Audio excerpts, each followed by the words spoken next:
अस्सलाम वालेकुम दोस्तों, ये बलूचिस्तान का इलाका है जहाँ पर सैलाब ज़दगान की मदद के लिए ये हेलीकॉप्टर पहुँचा है और वज़ीर-ए-आज़म पाकिस्तान इसमें बलूचिस्तान का दौरा कर रहे हैं। और जिस तरह से हमारे हुक्मरानों को चाहिए या हमारे वज़रा को, हमारी इंतज़ामिया को कि वो अपने जो उनकी ज़िम्मेदारियाँ हैं उनको अदा करते हुए वो प्रॉपर प्लान बनाएं और बड़े ही अच्छे तरीके से जो है वो इनको जो मुतासरीन हैं उनको इमदाद फराहम करें। लेकिन यहाँ पर देखने को जो मिलता है वो शब्दाबाजी है।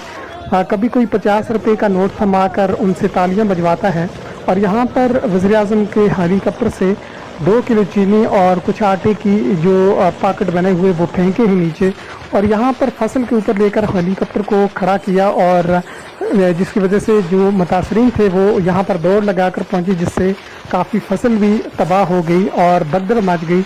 तो ये कोई तरीका नहीं होता इस तरह इमदाद करने का। इस वीडियो में आप देखें कि वहाँ के मकामी लोग जो हैं वो इसके बारे में अपने ख्यालात का इजहार किस तरह से कर रहे हैं। तकरीबन कोई 2 किलो आटे के लिए और चीनी 2 किलो चीनी के लिए इतनी फसलें तबाह हो गई है। ये आप लोग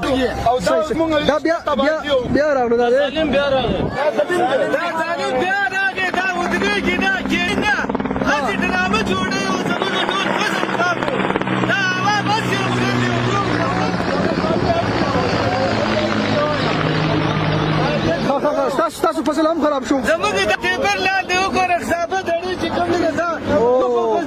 मलिकान दी ये जो मकई है ना ये बिल्कुल सारा तबाह कर दिए। ठीक है, आधा किलो आटे नहीं दे रहे, सब फसल हमारा तबाह हो गए। आप लोगों की फसल भी तबाह हो गई है, सारा मकई हमारा तबाह हो गया। ये